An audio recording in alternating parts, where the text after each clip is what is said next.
বৌমা, 2 কাপ চা দিতে পারবে? ব্যালকনিতে বসে কাপা গলায় ডাক দিলেন প্রাণতোষ বাবু। একটু পরে সুচরিতা 2 কাপ চা নিয়ে ধীর পায়ে ব্যালকনিতে এলো। ব্যালকনির আলো নেভানো, ঘরের ভেতরের আলো এসে পড়ছে ব্যালকনিতে। অল্প আলো আধারিতে সুচরিতা খেয়াল করল প্রাণতোষবাবু তখনও গল্প করে চলেছেন পাশের জনের সাথে।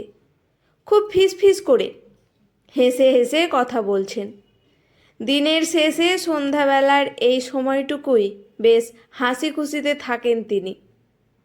সুচরিতা যেতেই প্রতিদিনের মতো একগাল হেসে তার দিকে তাকিয়ে বললেন, তোমার মায়ের কাপে চিনি দাওনি তো বৌমা? চায়ের কাপ দুটো প্রাণতোষবাবুর সামনে নামিয়ে রেখে একটু ইতস্তত করে সুচরিতা মাথা নাড়িয়ে বলল, না বাবা, আমি তো জানি মা চিনি খান না। প্রাণতোষবাবু খুব খুশি হয়ে অন্য কাপটা পাশের চেয়ারের সামনে ঠেলে দিলেন স্ত্রীর উদ্দেশ্য। তারপর নিজের চায়ের কাপটায় একটা লম্বা চুমুক দিলেন। তৃপ্তির হাসি খেলে গেল তার মুখে। স্ত্রীর দিকে তাকিয়ে বললেন, গিন্নি, খাও খাও, দেরি করো না, ঠান্ডা হয়ে যাবে। বৌমা কিন্তু বেশ ভালোই চা বানায় বলো। সে তুমি ওর নামে আমায় যাই নালিশ করো না কেন, বলে সুচরিতার দিকে তাকিয়ে আলতো হাসি দিলেন তিনি। সুচরিতার চোখে জল আসে শ্বশুরমশাইয়ের পাশে ফাঁকা চেয়ারের সামনে রাখা চায়ের কাপটার দিকে তাকিয়ে। তার শাশুড়ি হঠাৎ মারা গেছেন, বছর 1.5 হলো। কিন্তু হঠাৎ স্ত্রীর এমন মৃত্যুতে কতটা শোক পেয়েছিলেন শ্বশুরমশাই প্রথমে কেউ বুঝতে পারেনি। হয়তো ছেলেদের চোখে জল আসে না বলেই উপলব্ধি করেনি কেউ।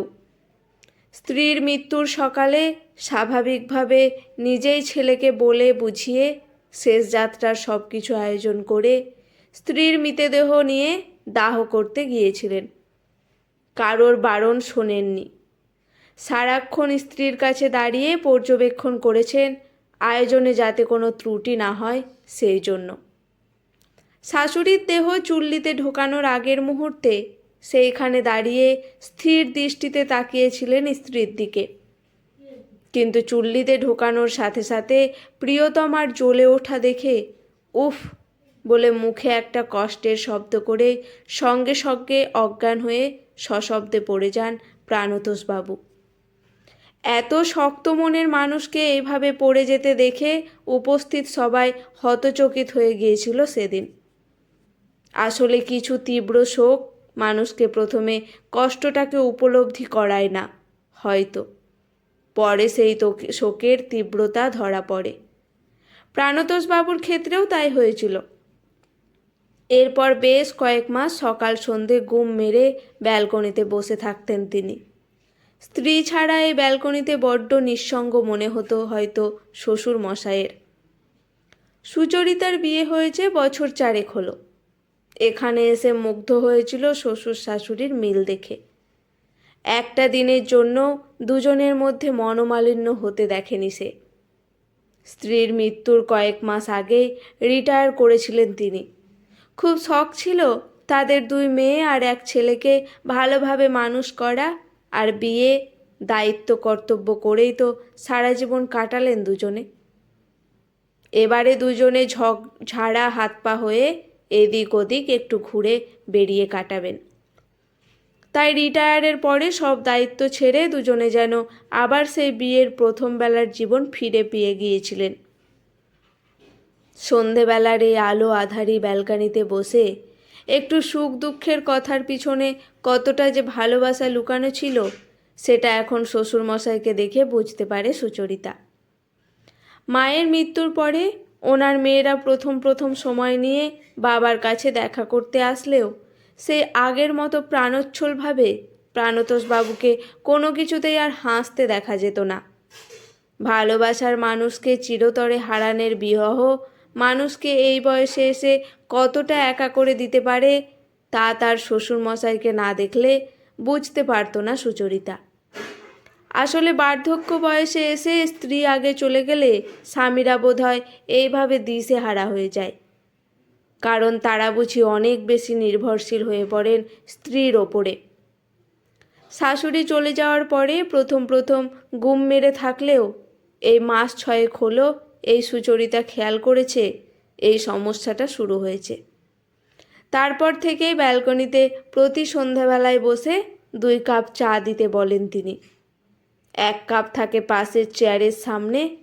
চায়ে চুমুক দিতে দিতে স্ত্রীকে নিজের অবচেতন মনে নিয়ে এসে স্ত্রীর সাথে কথা বলে যান অনর্গল। হাসেন, বিড়বিড় করেন। প্রথম প্রথম একটু ভয় পেলেও সুচরিতা পরে বুঝেছে আসলে হঠাৎ করে অনেক বছরের সঙ্গিনী চলে যাবার পর এই একাকিত্ব কিছুতেই মেনে নিতে পারেননি শ্বশুরমশাই। তাই হয়তো এই 2 কাপ চায়ের আয়োজন। হয়তো এইভাবে তিনি কিছুটা মানসিক শান্তি পান। ব্যালকনির নিঃসঙ্গতা এভাবেই কাটাতে চান তিনি।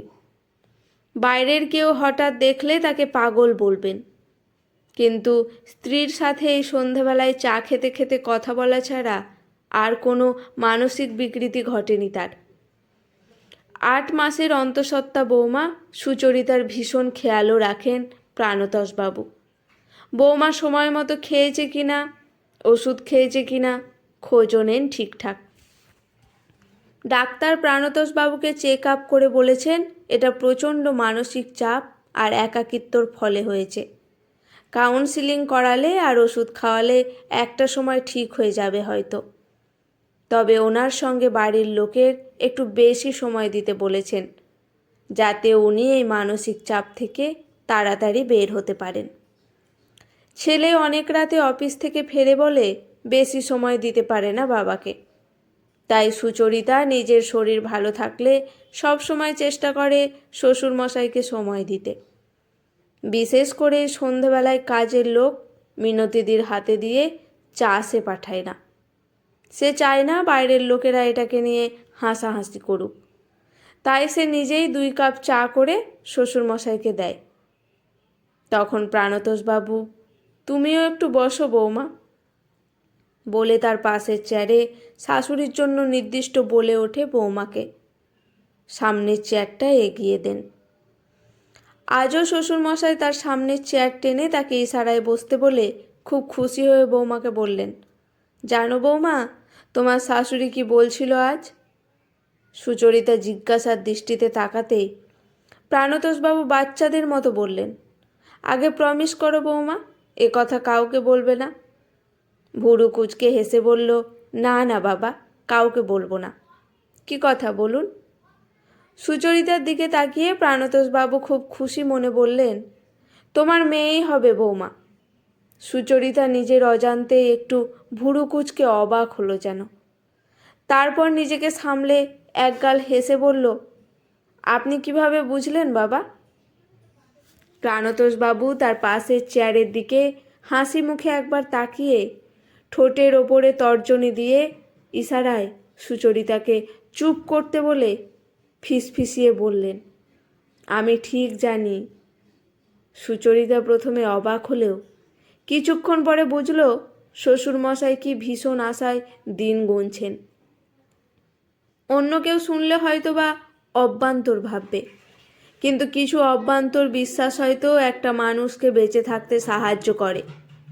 তাই সে আলতো হাসি দিয়ে ছোট্ট একটা দীর্ঘশ্বাস লুকিয়ে ভগবানের কাছে প্রার্থনা করল, তাই যেন হয় ঠাকুর।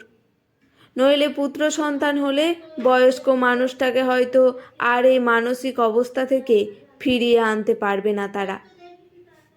তার নিজের মনে সন্দেহ থাকলেও সে দিনরাত ঠাকুরের কাছে প্রার্থনা করেছিল তাদের যেন কন্যা সন্তানই হয়। এইভাবে অন্তত মানুষটার মনের একাকিত্ব যেন ঘুচে। এর মাসখানেক পরে সুচরিতাকে ভোরবেলা ভর্তি করা হলো নার্সিংহোমে। সত্যি যখন মেয়ে হলো তখন সুচরিতা আর তার বর খুব খুশিও হলেও সব থেকে বেশি খুশি হয়েছিল প্রাণতোষবাবু, সেটা বলাই বাহুল্য। দেখা গেল অনেক দিন পরে সবার সাথে ঠিক আগের মতো দরাজ গলায় হেসে হেসে কথা বলছেন।